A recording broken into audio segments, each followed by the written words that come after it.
When you talk about some of the greatest novelists of the 20th century, it's very hard to ignore Gabriel Garcia Marquez. And I'm sure you would have heard about him, especially the two of his famous novels.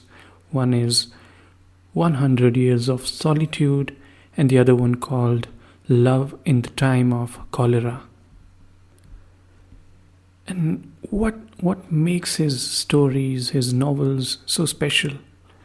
Well, for starters, he explores the genre of magical realism, where you find perhaps some of the most beautiful writings. And it's because of that powerful writing, the intensity of the reading, or the quality of it, it's usually really impressive. About this idea of magical realism and how to explore Gabriel Garcia's books, how to read him better, you know where to visit: www.columpedia.org. You can visit and check out today's post on how to explore his works.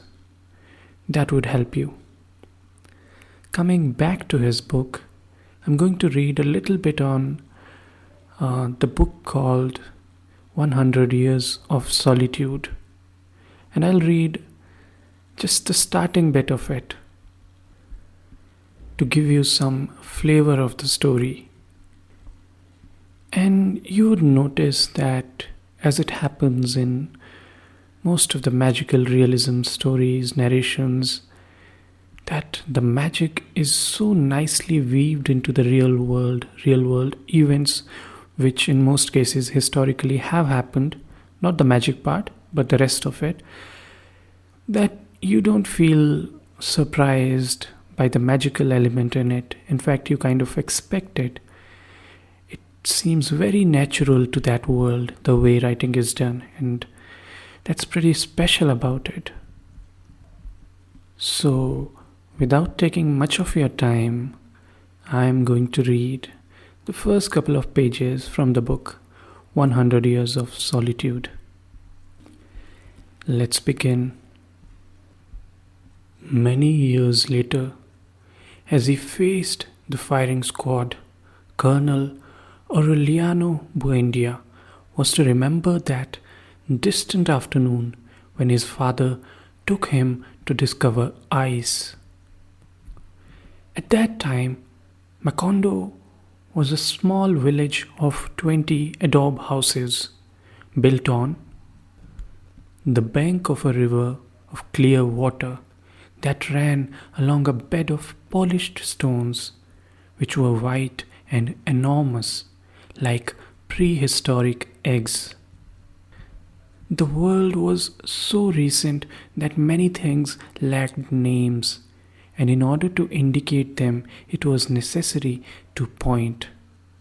Every year during the month of March, a family of ragged gypsies would set up their tents near the village, and with a great uproar of pipes and kettle drums, they would display new inventions. First, they brought the magnet, a heavy gypsy with an untamed beard and sparrow hands, who introduced himself as Melquiades, put on a bold public demonstration of what he himself called the eighth wonder of the learned alchemists of Macedonia. He went from house to house dragging 2 metal ingots, and everybody was amazed to see pots, pans, tongs, and braziers tumble down from their places, and beams creak from the desperation of nails and screws trying to emerge, and even objects that had been lost for a long time appeared from where they had been searched for most and went dragging along in turbulent confusion behind Melquiades' magical iron. Things have a life of their own, the gypsy proclaimed with a harsh accent. It's simply a matter of waking up their souls. Jose Arcadio Buendia, whose unbridled imagination always went beyond the genius of nature and even beyond miracles and magic, thought that it would be possible to make use of that useless invention to extract gold from the bowels of earth.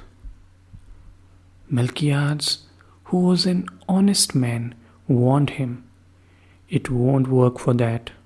But Jose Arcadio Buendia at that time did not believe in the honesty of gypsies. And so he traded his mule and a pair of goats for the two magnetized ingots. Ursula Iguerian, his wife, who relied on those animals to increase their domestic holdings, was unable to dissuade him. "Very soon we'll have gold enough and more to pave the floors of the house," her husband replied. For several months he worked hard to demonstrate the truth of his idea. He explored every inch of the region, even the river bed, dragging the two iron ingots along and reciting Melchiades' incantation aloud. The only thing he succeeded in doing was to unearth a suit of 15th century armor which had all of its pieces soldered together with rust, and inside of which there was the hollow resonance of an enormous stone-filled gourd. When Jose Arcadio Buendia and the 4 men of his expedition managed to take the armor apart, they found inside a classified skeleton with a copper locket containing a woman's hair around its neck. In March, the gypsies returned. This time, they brought a telescope and a magnifying glass the size of a drum, which they exhibited as the latest discovery of the Jews of Amsterdam. They placed a gypsy woman at one end of the village and set up the telescope at the entrance to the tent. For the price of 5 reals, people could look into the telescope and see the gypsy woman an arm's length away. "Science has eliminated distance," Melchiades proclaimed. "In a short time, man will be able to see what is happening in any place in the world without leaving his own house." A burning noonday sun brought out a startling demonstration with the gigantic magnifying glass. They put a pile of dry hay in the middle of the street and set it on fire by concentrating the sun's rays. Jose Arcadio Buendia, who had still not been consoled for the failure of his magnets, conceived the idea of using that invention as a weapon of war. Again, Melchiades tried to dissuade him, but he finally accepted the 2 magnetized ingots and 3 colonial coins in exchange for the magnifying glass. Ursula wept in consternation. That money was from a chest of gold coins from her father had put together over an entire life of privation, and that she had buried underneath her bed in hopes of a proper occasion to make use of it. Jose Arcadio Buendia made no attempt to console her, completely absorbed in his tactical experiments with the abnegation of a scientist, and even at the risk of his own life. In an attempt to show the effects of the glass on enemy troops, he exposed himself to the concentration of the sun's rays and suffered burns, which turned into sores that took a long time to heal. Over the protests of his wife, who was alarmed at such a dangerous invention, at one point he was ready to set the house on fire. He would spend hours on end in his room calculating the strategic possibilities of his novel weapon until he succeeded in putting together a manual of startling instruction clarity and an irresistible power of conviction. He sent it to the government accompanied by numerous description of his experiments and several pages of explanatory sketches by a messenger who crossed the mountains, got lost in measureless swamps, forded stormy rivers, and was on the point of perishing under the lash of despair, plague, and wild beasts. Until he found a route that joined the one used by the mules that carried the mail. In spite of the fact that a trip to the capital was little less than impossible at that time, Jose Arcadio Buendia promised to undertake it as soon as the government ordered him to do so, that he could put on some practical demonstrations of his invention for the military authorities and could train them himself in the complicated art of solar war. For several years, he waited for an answer.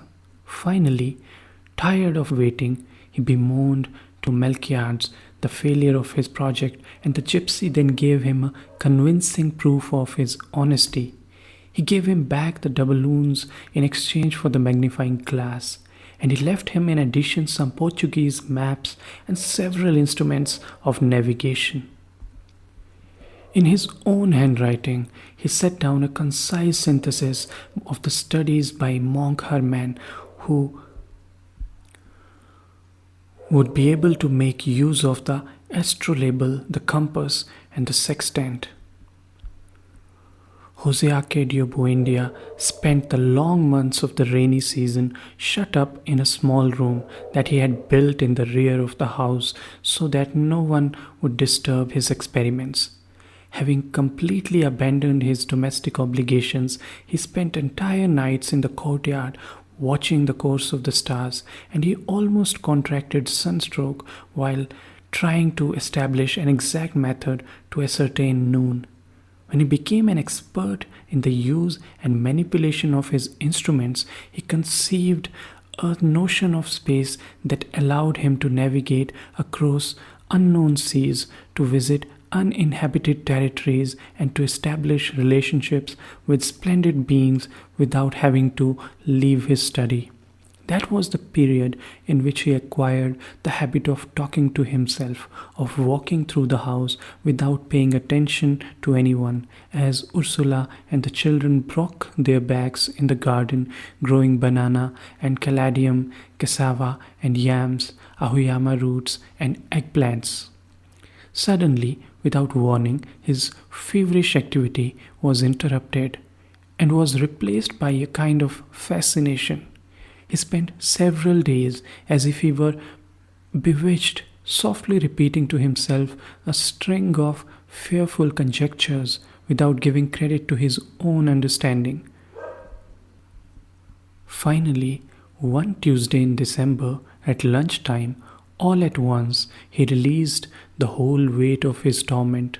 The children would remember for the rest of their lives the august solemnity with which their father, devastated by his prolonged vigil and the wrath of his imagination, revealed his discovery to them. The earth is round like an orange.